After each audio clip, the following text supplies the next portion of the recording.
Today is July 16th, and I'm with Ann Cain, the Contra Costa County head librarian, and we're going to start our interview. All right. What are your first or best childhood memories of libraries? Well, it's interesting. One of the memories I have of using libraries as a child is not positive. I loved to read Nancy Drew books. All the girls in the neighborhood where I grew up loved the Nancy Drew books, and the library in the community, this is back in Massachusetts outside of Boston, the library did not carry Nancy Drew books. They, I think, were looking for a higher level type of reading material to make available to kids. And actually, it's funny, but it's true. There are still, even when I started working in libraries in the 70s, there probably still are today libraries that don't carry some of those series, the Hardy Boys and the Nancy Drew, for that reason, because they're sort of boilerplate and not considered literature. But at any rate, I love the Nancy Drew books, and my library didn't have them, but a woman in the neighborhood had every single one of them, and it seemed to me like she had this whole room filled with them. I'm sure it was just a big bookcase, but all the girls came over to her house, and we all borrowed books the way that you would from a library from her, and would read them and bring them back. But I do remember as a child, I do have some good memories of libraries. As I say, I grew up in a suburb of Boston, and this was a community of less than 100,000 people, and it had 11 community libraries. So you could live everywhere. Wow. Everywhere you could live, you were within walking distance of a library. So I would walk to the library on a regular basis. I would go both myself and with friends, as well as with the school, which was 3 or 4 blocks from the library. We would walk down there. And I bet that library has not changed very much, even today. It's probably still a wonderful little neighborhood library. Can you imagine that many libraries? I know. Wow, that's fantastic. Oh, okay. We talked about your favorite childhood books. Any others besides that you remember? Yeah, I do remember even earlier than that being read to. We had an aunt, my mother's sister, and I'm not sure why, but for some reason she lived with us for several years when I was young, and she used to read to us a lot. I remember A.A. Milne stories that she read. And oh my! The ones I remember the most, though, are the rabbit, not Peter Rabbit, Uncle Wiggily books. I don't know if you know those, but I think my husband knew those books. She used to read us the Uncle Wiggily, and I remember the end of each story is, and if some animal doesn't do something, then the next story I'll tell you is about such and such. I still have memories of that experience of, being read to, sitting with her and being read to. And I remember those stories. I tried to get my own kids interested when they were little. I read them, and to them they weren't particularly interested in them. But it certainly is a very fond memory that I have of being read to as a child. And the sitting and being read to, I think is, that's nice. That's nice. Where did you grow up? I grew up in Newton, Massachusetts, which is about 10 miles west of Boston. What awareness of community did you have while growing up? Yeah, my parents were not active in community type organizations. My mom was very active in activities around the kids. She was a scout leader. I remember having Girl Scout cookies. Every year our entire garage was filled with Girl Scout cookies. I think she was the chief in charge of Girl Scout cookies, and my mom did a lot of that kind of thing. My dad did a lot of sports stuff with my brothers, and they were both very active in our church that we went to, and both in terms of a lot of it having to do with fundraising. My dad was active in fundraising for his college that he went to, but I don't remember, the kinds of things that I see going on in Lafayette now. Everybody coming together, for example, on the library. Yeah. Maybe this is an unparalleled experience. What's going on I in think it Lafayette is. right now? But I think it is. yeah, I can't relate that to anything that I remember from my childhood. But Yeah, I do remember my parents being very active in my life, in the things that I was doing, and the neighborhood that I grew up in. Everybody knew everybody. Every house had kids in it. You knew just everybody in where that so neighborhood. and so lives. Yeah. Now, as an adult, what are your early community experiences? Well, I think being a librarian is a community experience. Well, I've worked in community libraries for, 37 years, and my first job was at the Newton. It's called the Newton Free Library, Yeah. and I worked in a branch library in a very small neighborhood, largely Italian neighborhood, and the community was just wonderful to me. Back then, we used to close the libraries open from, I don't know, like noon to 5, then it closed from 5 to 7 and was open again from 7 to 9. And I used to stay at the library and do my homework. I was in graduate school then, and I used to do my homework. So I'd just sort of go in the staff room and do my homework, and I'd hear this little tap on the window, and the house. It was a funeral home that was next to the library, and the family there. It was this large Italian family. They would, whenever they saw the light on when the library was closed, they would knock on the window and open the window and serve me dinner. Oh my gosh! Yeah, it was really an amazing experience. Oh, nice. Yeah, it was great.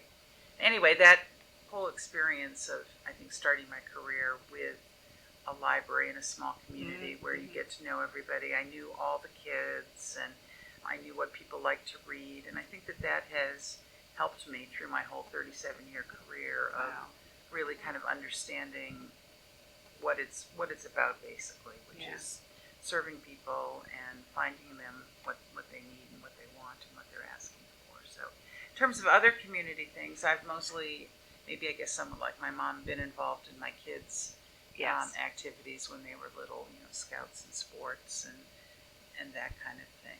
Yeah.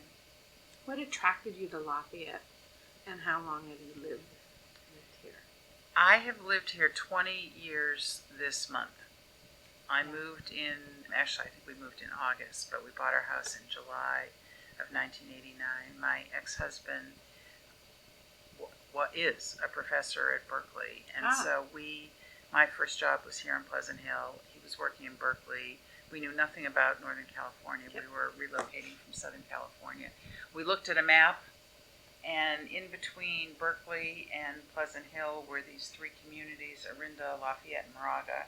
And so we decided to look there for a place to live, and we just found this house in Burton Valley that we loved and moved in, and I've been there now for 20 years. Isn't it amazing how fast the time goes? Yeah. And the neighbors are about the same. Everybody say, that's great. Okay. Defining the goals of a community as a place of mutual support, shared values, and acceptance of differences. How do you see Lafayette meeting these goals? I really think Lafayette is it's unlike any other community that I've ever lived in. I think that in terms of, I would emphasize the mutual support there. I think that I've made a lot of friends there, people who will be friends for a long time, whether even if we live other places. I think that, and I've found that both personally living in the community as well as, working in the community.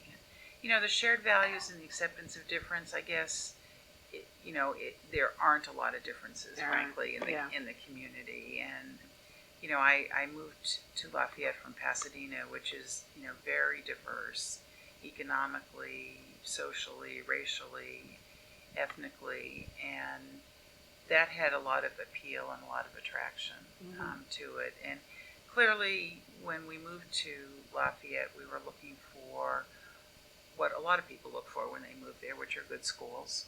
We had 2 young children good schools. We were looking at things like, distance to work and that kind of thing. And I certainly have enjoyed living in the community. It's not as diverse as, it's not diverse at all, frankly. No. And It's getting a little more so. It is. And I think that it's not, in that sense, it's not kind of representative of the rest of the world. I guess I would say I love living there. Obviously, I've lived there for 20 years, and I have no plans to go anywhere.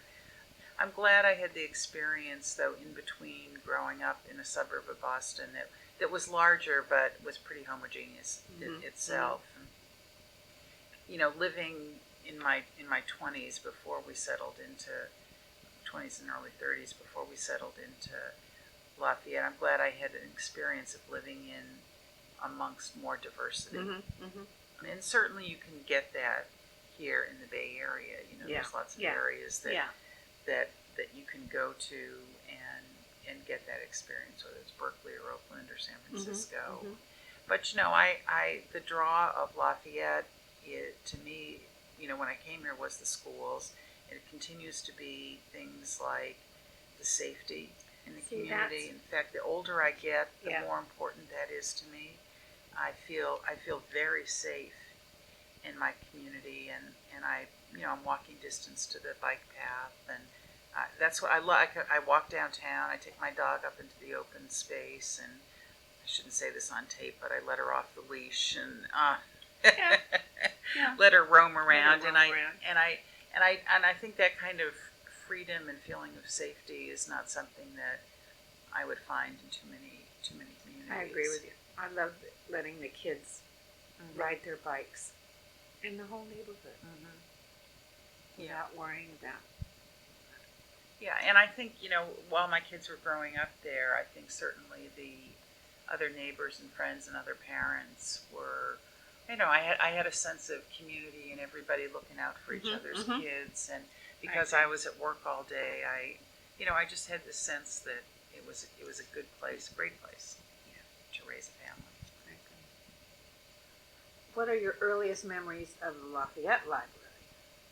Well, let's see. My earliest memories, I took my kids in right when we got here to get a library card. Yeah. And actually the first year that they were at Burton Valley, the Marywood did not have room for them in their after-school program. So they were at the after-school program at the Lafayette School. So they had a bus where they took kids from Burton Valley after school down to I think, is that called Marywood too? Or I forget what the one. I know what you're talking about. It used to be Burton School. Is that the one you're talking about? This is at the Lafayette Elementary School. Oh yeah. On the back of that lot, there's like those temporary structures. Yeah. And they took. Yeah. I think maybe Marywood had just opened and didn't have enough space for everybody or something. And they didn't. They opened that. Marywood was smaller. And then the school grew, and so they opened another one at Lafayette School. Anyway, so my kids were there for the first year, and I remember many times picking them up at the after-school program there, and then going right over to the library to get them to use the library. And then, obviously, professionally, when I got here, my first job was the head of the Central Library here in Pleasant Hill, and then about a year later, I was promoted to the assistant county librarian. And, in that capacity, I obviously got to know a different perspective on all of our libraries. Right. So I know the Lafayette Library both as a user of the library as well as professionally and managing the operations of the library. I also use the Moraga Library a lot in Burton Valley, where we are. It's probably equidistant. I mean, it probably takes the same amount of time to get to the Lafayette Library as it does to the Moraga Library. So sometimes when my kids were older, it was just a question of which night it was and which library was open. And did you need anything in Safe Lane? Yeah, exactly.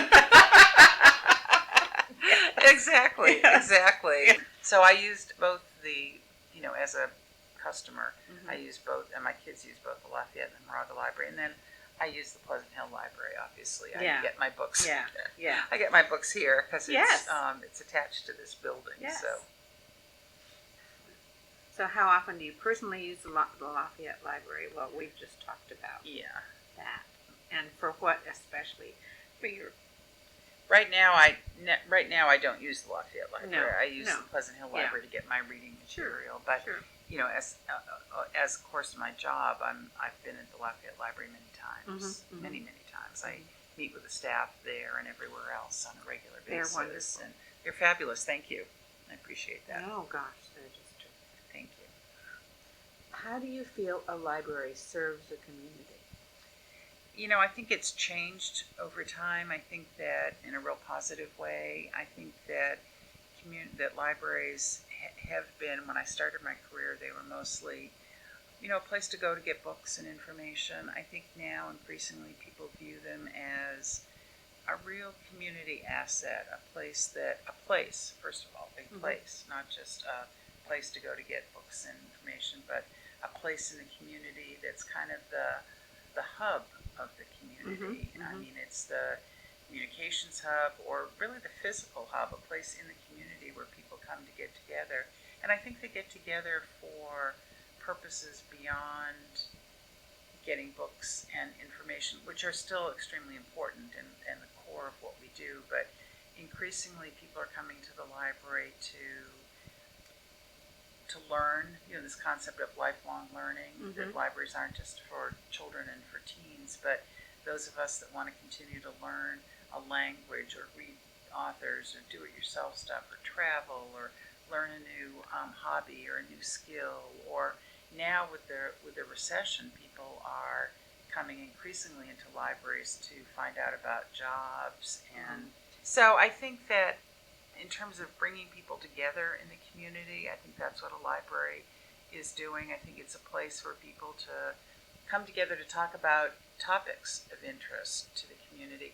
You see this more with, frankly, our newer libraries, and I'm not, people who know me well would be amazed how much time I spend on library buildings, because I'm really not a bricks and mortar person. I'm much more interested in the uses that people make of libraries, the people who work in libraries, the collections, the program services, that kind of thing. But there is absolutely no mistake about the connection between new library facilities and the increased use of libraries. People drive by that Lafayette Library and make judgments about it. That, you know, that nothing's changed there since the '60s or the '70s. And the new library will bring in people that, in fact, we had this experience when the Danville Library opened 10 years ago. There were a lot of festivities, and I can't tell you how many people I overheard or said to me say, "I didn't know there was an old library in Danville." Yeah. And it's just that you know, the process that you go through, first of all, to build a new library and base the planning on the needs of the community. The process engages a lot of people in the community, and so what you end up with in terms of the physical structure reflects those needs in the community. So the spaces that will exist at the Lafayette Library will bring people together to do all sorts of things that they cannot do in the existing library.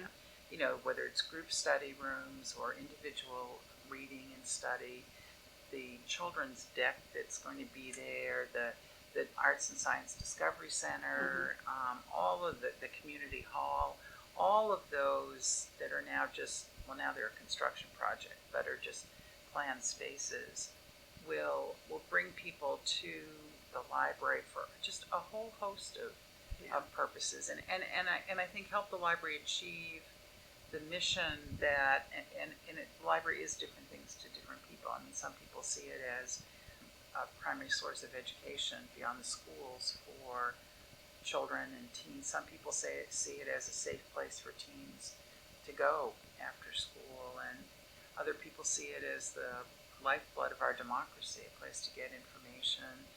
People see it as an opportunity for it. Libraries are often referred to as the university of the people. You know, something, a place where everybody can learn and can get information. And then I think the opportunity to talk about community issues will be really, really important in Lafayette. I mean, there's a lot of people coming together for a variety of reasons. Some of them involved with literature and learning, and the author programs, they have that kind of thing, and others just community topics. That'd be fun. Yeah, I think it'll be fabulous. It'll be the place where people go to see other people and to talk to other people. Yeah. People will run into old friends there.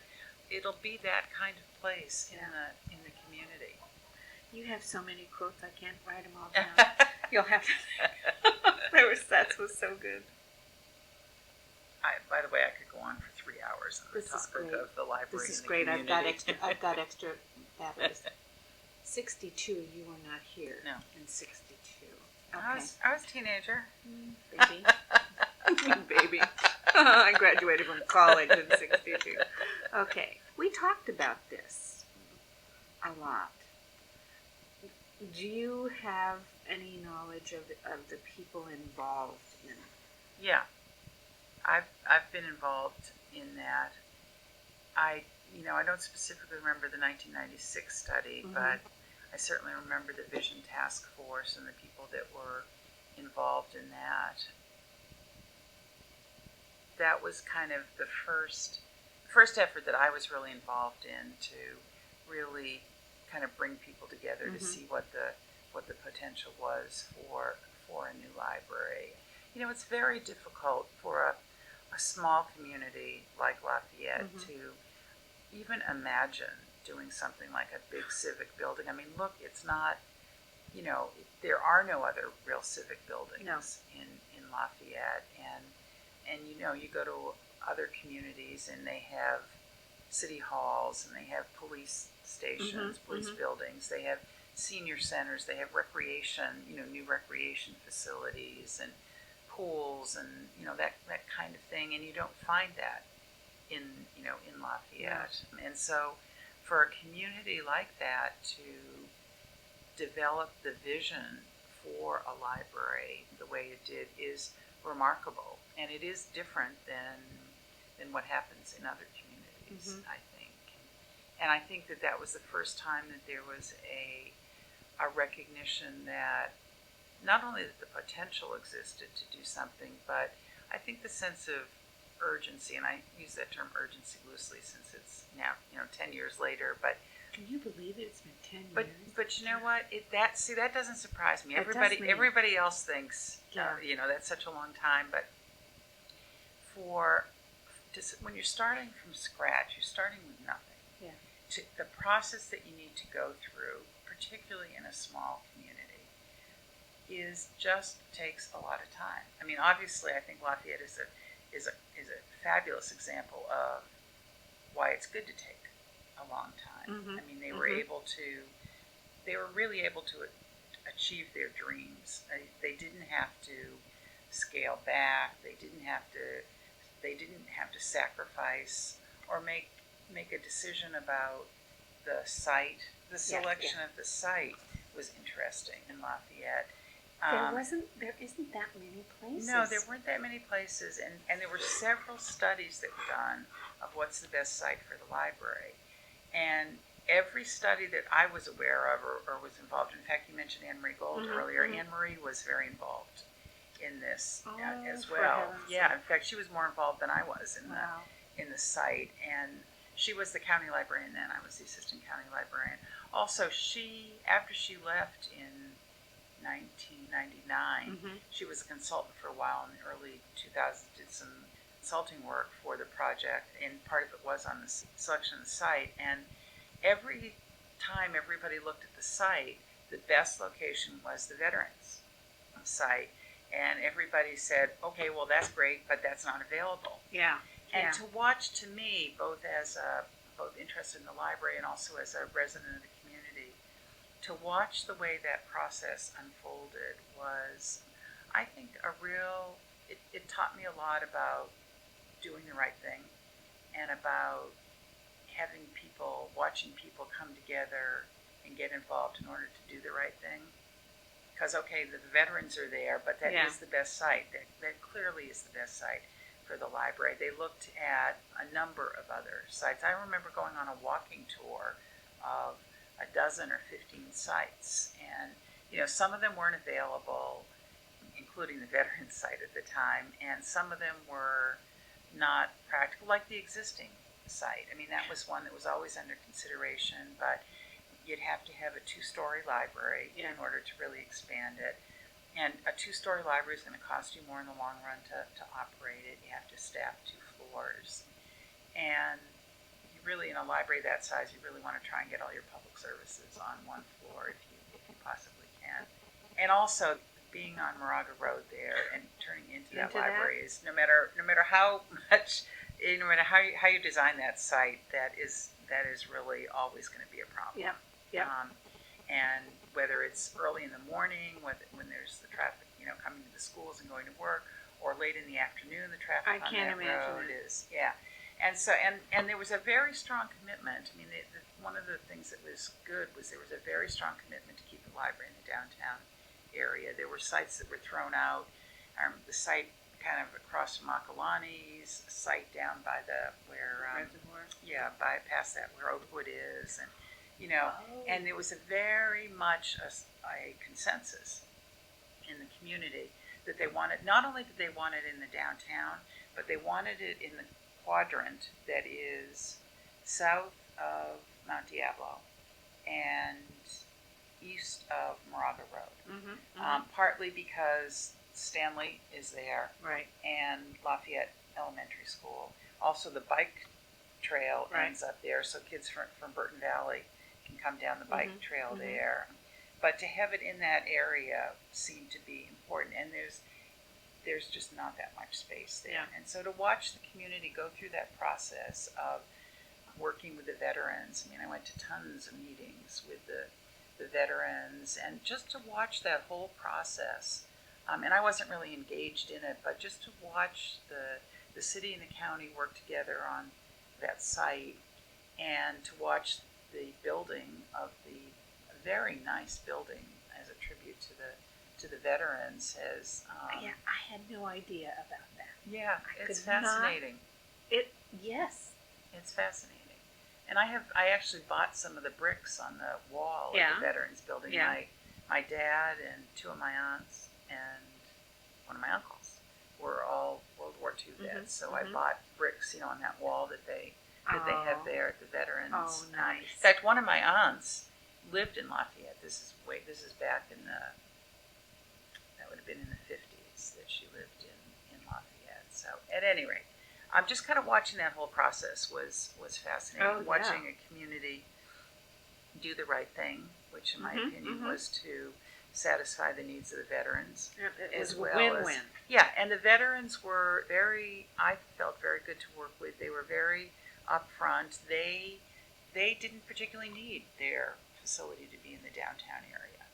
In fact, having better parking would make it more attractive to them. So they didn't need that particular site, but obviously they wanted to have a facility. Yeah. And so I think the whole way that the site selection worked out it was really a critical piece to the whole thing. And I give the people who worked on that, the elected officials, both in the city and the county, just worked tirelessly on that. And all the people that worked on the advisory committees in Lafayette, the design review committee and the planning commission, and they just really you really get a sense, we talked earlier about community and mutual support, and you just really I had a sense through that whole process that people cared equally about the veterans and the library. I guess something had happened earlier on, and maybe it was before I came, I don't know, but there was some concern that the library folks knew what they wanted and were just going to try and get it. And so I recall there was some, and I don't remember the details of that, but there was some work that needed to be done and was done to kind of bring everybody along feeling as though the needs of the veterans and the needs of the library supporters were equal. And I think that's what certainly the elected officials in Lafayette and the staff, Steve Falk, and everybody that kind of worked on it, I think that's what they achieved. A sense of, we have 2 important goals here. Yeah. One is to respect and take care of the veterans, and the other was to, at the same time, choose a site and not compromise on what is the best site, what was clearly the best site for the community. They looked at that site across from where the library is, the new library where that there's a parking lot and some other All the buildings office. there. Oh, that's where all the So- hairdressers are. Yeah, they looked at that, and that would have involved a lot of displacing a lot of businesses Oh yeah. in the community. Oh, yeah. And so they really tried hard to find a site, but it really just always came back to the veterans site was perfect. was perfect. It is, and it's a beautiful building. It is, and when you think going to be when you think when of it's done. all of the kids, we've all driven up First Street after school gets out at Stanley, and you see all of those kids walking down, and now all they have to do is go hang out at Taco Bell or Yeah. drive the people at the Great Wall crazy. Yeah. Waiting for their Ye- folks to yeah, come. and now they'll be able to come right into the Yeah. library, so it really is an ideal location. It's wonderful. What have you enjoyed most in participating? My role has been, and Anne Marie before me, is really just, we're staff. Mhm. We provide information. We've been involved in the planning and designing, not so much the aesthetics and what people will see, because we focus our attention on making sure that the library is designed so that it can operate efficiently and well as a public library. And the other thing that took some time and had great community involvement was the selection of the architect. They had a design competition, and they had, I don't know whether you remember this, but they had a design competition, and somebody else will remember more than I do, but they narrowed it down to 4 architects, and they were required to do not just drawings, but like 3-dimensional models of the library. They were all on display. It was for a weekend, maybe a long weekend, at the Veterans Building, and over 1,000 people from the community came in during that weekend and made comments on them. And then there was a selection process for the architect, and I think that the city did an excellent job selecting the architect. So our job as library staff is to really work with the community and with the architect to make sure that the aspects of the design that are going to influence the operation of the library in the long run are the things that, because the architect's going to be gone, they're going to go on to other projects, and that library is going to be operating as a library for a long time. Yeah, and it is so- a library. Yeah. It's not just a Right. One of the things that we need to do is design for efficiency so that we don't have a lot of, that we can operate it with a minimum amount of staff. So those are the kinds of things that we look at. Things like sight lines and how the furniture is arranged and laid out so that you can have, the architect is required to provide, based on the building program, a certain number of linear feet of collections, but you also have to make sure that they're designed so that there can be a logical arrangement of them, and that people can find what they need, and that there's enough space I in never each thought about that. area. So I think the skill that we bring is knowing how people use public libraries and that. So we don't get involved in the design, the exterior design or the kinds of finishes that are selected or the colors and that kind of thing. I mean, those are, I tell people, we can run a library if it's purple, it has purple polka dots. Yeah. What we're concerned about are some of the more technical, I guess, aspects of the building design to the extent that they influence how people use libraries.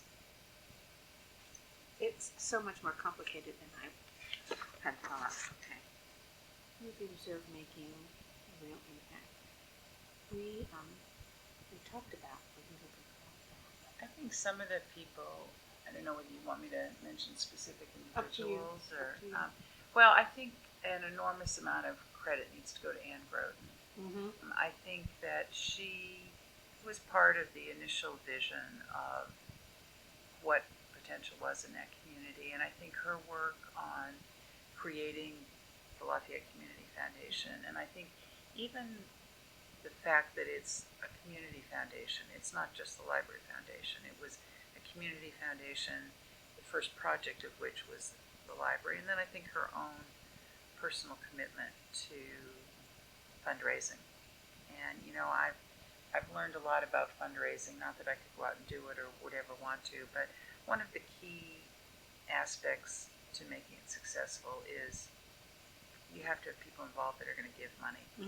And those are really the only people that can then go successfully after other people to give big money. Mhm. And I mean, there are other people that are on boards and that have a role, have other roles, but you really need to have people who are willing to put money out there Yes, themselves yes. and then go ask other people to do that. And Anne certainly fulfilled that role.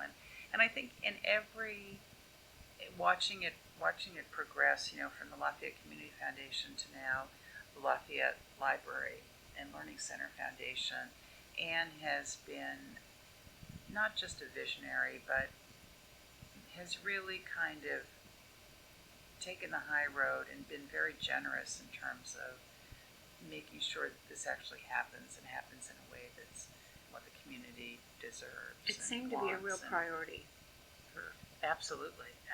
I think she's committed the better part of a decade and a half to That's this. amazing. And that's on top of her work before that as a city council member. And there are certainly lots of other people. I mean, Don Tatson has been extremely involved That's what I understand. in every aspect of it. I mean, his leadership on this has just been phenomenal. Steve Falk, Lafayette is, well, probably most people listening to this or reading it are from Lafayette, so I can probably say this, but they have one of the best city managers that you could find. There are wonderful city managers in this county. There really are, but I think the fit that Steve is with that community is a large part of the success of a lot that goes on in that community. Not just the library, but in particular the library. But there's a lot of other things. Just as a resident, there are a lot of other things that are going on in that community that I really like, and I attribute a lot of it to Steve. All the people that have been involved with the Friends of the library going back a long, long time have been extremely involved. They gave an initial donation of $750,000, which it's amazing anyway. And when you realize that all came from selling books for a quarter, maybe the finer books for 50 cents or $1, but they do back-breaking work. And a lot of them are seniors, and the amount of effort that is put into the operation among all of our friends groups, but definitely with the Lafayette Friends is really incredible. And the fact that they had the vision, I think they've been saving that money for like 40 or 50 years. Somebody else can tell you. A long time. That is a long time, and look what happened. Yeah. I mean, it's not just sitting there. I mean, it's been put to very good use, and that money was, the Friends came out really early with that donation, which, when you're starting fundraising, you're starting with zero. Who's going to start giving you money when you're at zero? And so with a campaign like this, they don't even go public until they have a lot of it. But, it's really kind of thing that success breeds success. And for the Friends to come in at that point and make that donation was just incredible. And they've now donated another, it's either $250,000 or $500,000 for the opening day collection. Wow. It's extremely generous, and the foresight that they had. I mean, this goes back a long time. Yeah. So the people on the Friends, people like Gwen Lennox and Linda Peterson, and have just been Lois Lane and Kathy Merchant. I don't know if you are just the amount of time that these people are putting into this is like, it's got to be like a full-time job that they are doing as volunteers. And this is actually what it takes. When I first came here, there was the bond that Lafayette was successful in getting. There was an earlier bond it was passed by the voters of California in 1998. And when I first came here, Clayton had applied for a bond. There was no library in Clayton, and they had applied for bond funding. And there are two women in that community that worked for years. And I know they worked at least 40 hours a week for years to make that happen in that community. And that's what it takes. If you look back over the history of the growth and the development of public libraries in this country, in the county, it's really a combination of three things that come together when there's growth and improvement. One are individuals, just regular people, individuals. The other is elected officials. And then the third is private philanthropy. And some combination of those is always involved when you look back over what's happened with libraries, and that's certainly the case here. And this project from the beginning really brought the best and the brightest together. Roger Falcone was on the school board and is the chairman of the physics department at Cal. Some of the ideas for the consortium came from him. Wow, and that was a big yeah, move. oh, absolutely, absolutely. And Bob Fisher has been involved. Was one of the first. Was on the first city council, one of the first mayors in Lafayette. And so, just this project has brought together people with just the finest minds, wonderful intentions, an incredible willingness to work really, really hard to make this kind of a difference. And what's always struck me about it is they're really making this difference for the next generation and future generations. Oh, yes. I mean, most of these people that have been involved, not all of them, but most of them are, our age. They've raised their kids, Yeah. and so they're doing. When you think about it, they're putting in all this time and effort. Yes, they will use the libraries, no question about it. But the long-term value will be for future generations, not for current generation. Right. And when you think about, what does it say about people that are willing to put that kind of time and effort into something for other people to see? That's part of what I think is really unique about Lafayette and this effort is the number of people who have come together and are doing this for the community. It's really remarkable. This is great. This is so. What are your best memories of your involvement with the new library? I think part of the, I'm involved, as I say, in part of it, Mm-hmm. but I'm an observer of a lot of it. And being able to observe, just sort of watch that whole thing unfold. And I firmly believe that the reason that Lafayette was successful in getting the state bond money was because of the consortium. Oh, In fact, I think it's the know only that, way. I know that to be true.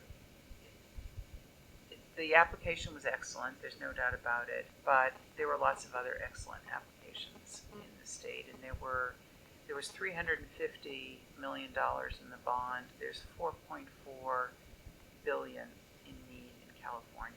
Wow. For public libraries, and there weren't 4.4 billion in applications, but I think in the last round, and I'm not sure I'm right on the numbers here now at this point, but the last round in which Lafayette was successful, I think there was $80 million left from the bond, and there were over 300 million in applications that were competing for that, and there's no reason for Lafayette to have been selected for that, other than the quality of the application and the consortium. The consortium idea is, first of all, the consortium was already put together. This wasn't just people who said, okay, let's plan to do this in the future. They had letters of support from all the consortium partners. The consortium existed because they put it together. Yeah, they put it together, and so they had letters of support from the consortium, and their ability to put that together and to do a high quality of application, I know, convinced the bond board members that, hey, this is a really innovative new approach to public libraries. This is the future of what public libraries can be.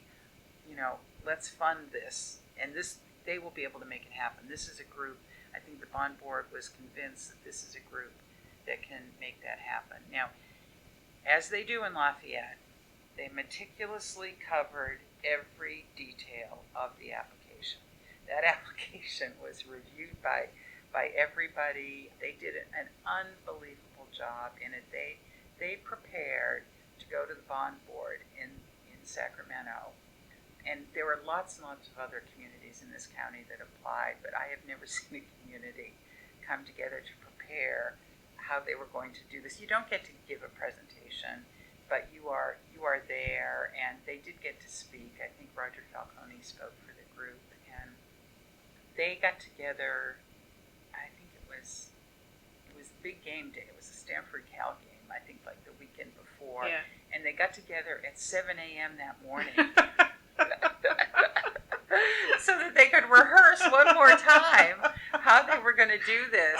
And that is dedication. it is dedication. And I'm telling you, the way that community comes together to get stuff done is really unbelievable to watch and to see. And I don't know of other communities that really can come together that way and do that. And the presentation that they gave was flawless, and they came across as, okay, this is a group that can make this kind of an effort successful. So it was very interesting to watch, and the enthusiasm when we had 3 other communities in the county that applied in that 3rd round, and so and so when I walked into the room in Sacramento, I sat by myself. I didn't sit with any of the projects, and fortunately for me, there's no role for me in making a recommendation to the bond board about which one is more important, and thank goodness for that. Because I love my job, and the needs in the other communities that applied are tremendous as well. But the Lafayette group, the way they all came together on that was pretty remarkable. The talents that people have in the community and their willingness to make them available, to put those talents to use for the greater good of the community. I haven't lived in a community where I've really experienced that. I've heard this. degree. I've heard this too. You know, that same all the talent that was given. And they're not people that necessarily knew each other beforehand. I mean, some of them did, and some of them didn't, but they all kind of came together around this in a way that's quite impressive. Yeah. Remarkable. Okay. Have you seen an increase in community involvement? Is there anybody that's not involved in the new library? Everybody I talk to, I mean, whether I'm at the grocery store or the dry cleaners or getting my nails done or my hair done, everybody is talking about the library. Everybody, everywhere I go. You can see it's almost there. And everybody's proud of their role in it. You know, I mean, people, I think they look at me and they say, we already gave money. We're a part of it. We're a part of it, Ann. We're a part of it. And I think that's important that they have included. Absolutely. I don't know what the numbers are now with the Open Doors, Open Mind campaign, but I think 25% of the people in the community have donated to the campaign, which is astonishing. Wow. And I think that will increase. There's the kids campaign that's going on now, which is fabulous. I've seen lemonade stands, and of course that marquee thing in front of the Safeway, you know, on that corner there, has Power of Youth, YOUTH, Power of Youth, which is the children's campaign. And I think between now and when the library opens, we'll get even a lot more attention, a lot more kids involved. And I mean, and then they'll be part of it. Yeah, absolutely. They'll own part of it. Absolutely. And there were a lot of kids that were involved in earlier aspects of it too, and just I think it's wonderful to get kids involved in some of these. Again, they get to see how adults contribute to the community, and I think in the long run, we'll want to do that. You know, we'll want to do that themselves. But I think that the activities around the opening day will just be phenomenal, just incredible. Going to be amazing that they have the dates. Yeah, November 14th. They're all set. Yep. This is going to be amazing. Yep, we hope we're all set. I know. That's the other role. That's what we're talking about, my role. That's the other role I have, is to make sure that we're operating that library on November 14th. Really? Yeah. Which means... Because they're doing, one of them dates is the 16th, but Yeah, the opening is Saturday, November 14th. And we're going to be open that day. And so we've got our job is to get all the books on the shelf, get all the equipment, all the computers in there and working, and get the staff in place, and make sure that everything the library, the collections, program services, all is working. The city's responsible for the facility aspects of it, making sure that all that is working. Our job is to make sure that the library is Yeah. working. There's a new library in Hercules that didn't have a library before, and the project manager said to me one day, she said, "Anne, it was when you and your staff started showing up, meaning not just me, but my staff that do the collections and the technology." She said, "That's when this changed from a construction project to a library." And I think as we move into, it being Yes. a library rather Yes. than a construction project, I think that's when it will come alive and people will see both the collection that'll be moved from the new library, plus a lot of money's going into an enhanced opening day collection, so there'll be more, more new things, plus all the consortium programs that are being planned for the opening events. I think will just really get people jazzed up about that library. And then that's where it starts. That's the opening day, and we're going from there. Go from there. So, yeah. It'll be interesting. I think there's going to be a guard at the parking lot across the street. You know what? I've already thought about that. I'm walking down the bike path that day. Okay. Did any ideas, words, activities particularly draw your attention? And then why do you think that the citizens of Lafayette have responded so enthusiastically? What we've talked about this. Yeah. I think it is the sense of community in Lafayette. I think that this has provided something that everybody cares about. 10 years ago, maybe, I would get asked, maybe not even 10 years ago, 7, 8 years ago, I would get asked by people, well, do we still need libraries anymore with the super bookstores and Amazon.com yes, and that's the one internet? of these questions. Yes. And I actually was a little worried at the time that maybe we were seeing the demise of this institution, but and I don't just mean here, but I just mean throughout the country. Yeah. But I think throughout this country, and certainly in this county, that question has been asked and answered, and I think people overwhelmingly have determined that libraries are going to continue to be as important, if not more important, in the future as they have been in the past. Yeah. And at the same time, they've come to the conclusion in Lafayette and lots of other communities that the library facilities are woefully inadequate for the 21st century, and so are making this huge investment in the library. And so I think the fact that I think part of what has brought people together is this recognition that there is a future for this institution. It's going to be different than what it has been in the past, but it's going to be better. It's going to be better in the sense that it's really it's a community center, not a community center in a recreation sense, but a community center, a community hub centered around learning. Whether it's for early literacy, bringing kids in, or a place, a safe place for teens to be. I had one time, this is quite a number of years ago, I had a call from a Lafayette resident who was calling to complain about the Lafayette Library. And do you know what her complaint was? I don't remember who this was. Yeah. You know what her complaint was? Too many kids in the library. Wait a minute, I'm looking at this.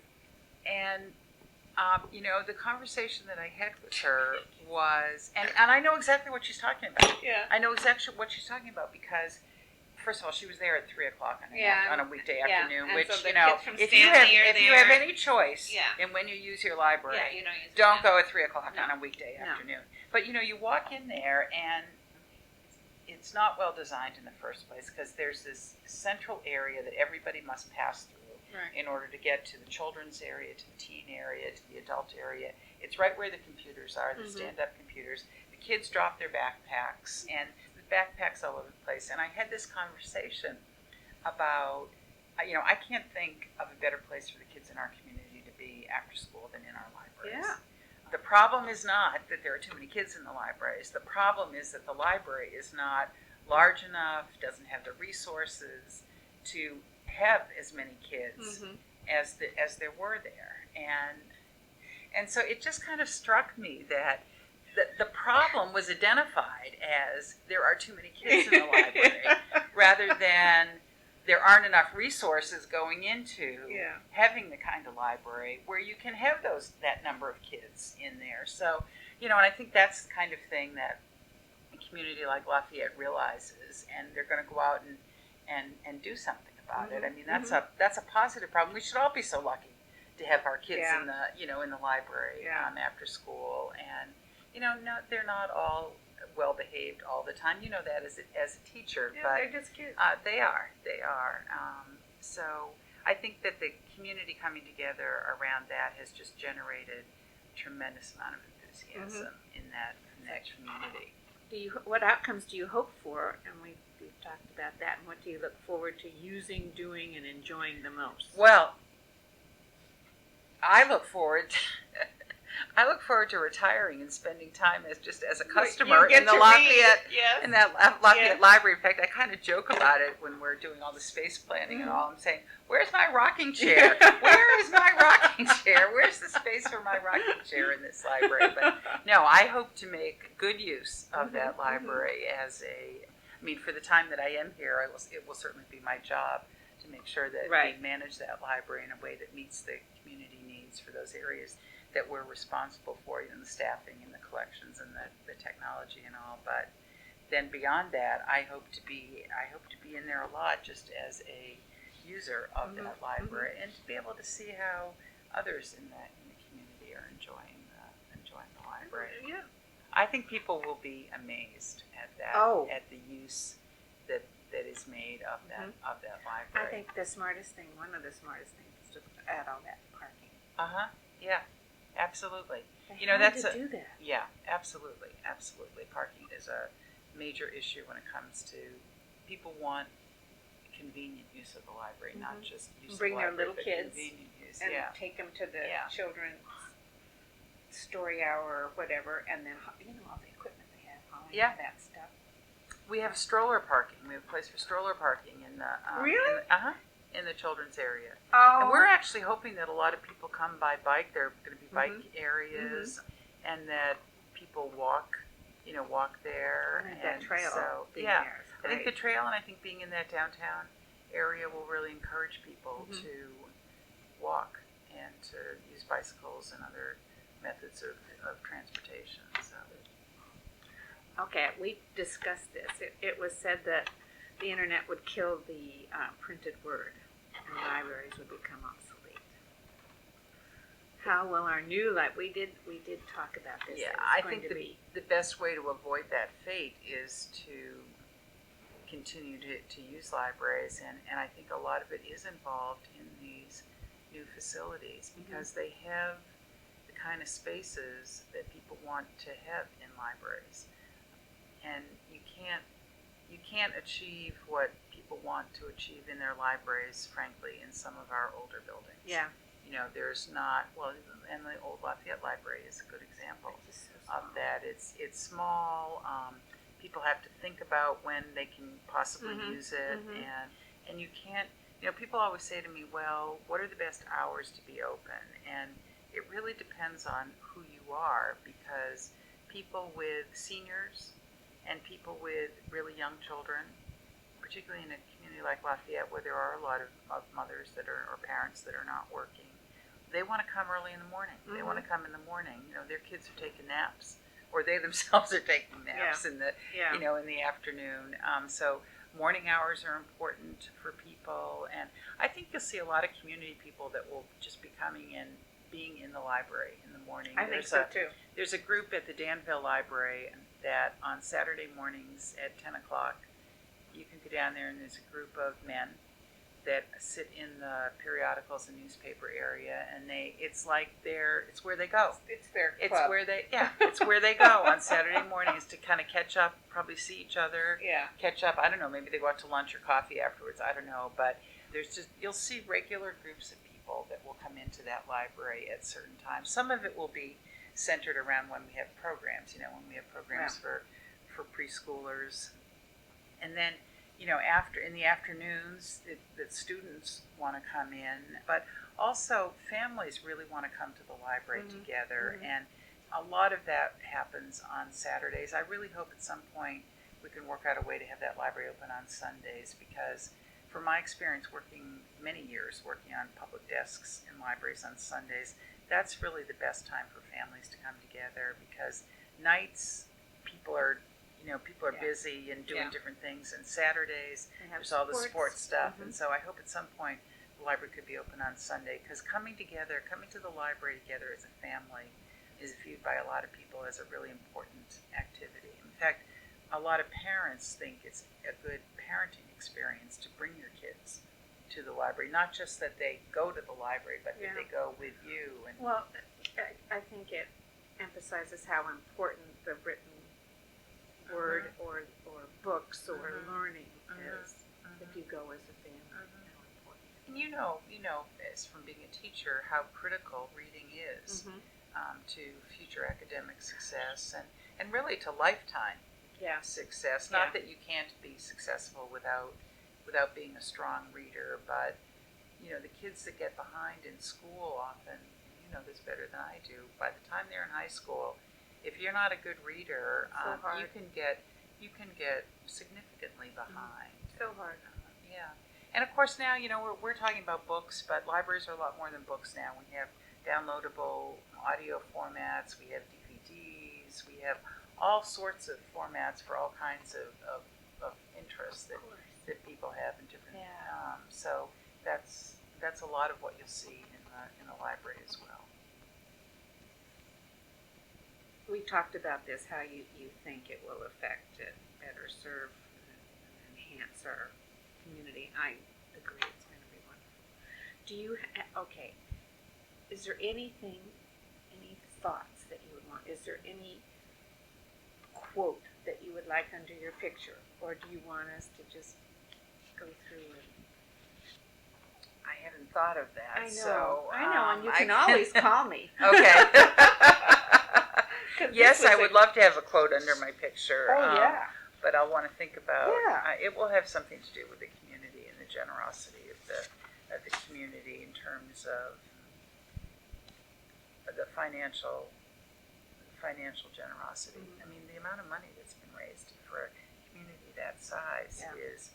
is really amazing, and it's come from a lot of different people and a lot of different amounts too. I mean, some people have given $1 million, and other people have given $1 or $2, and it's really, but it's more than the money. I think the generosity in terms of problem solving, whether it's the selection of the site or the funding, and I think the consortium. I just think that the talent, it's a combination of the talent and the, I don't know, whether the generosity of spirit, time. whatever, of time, Yeah.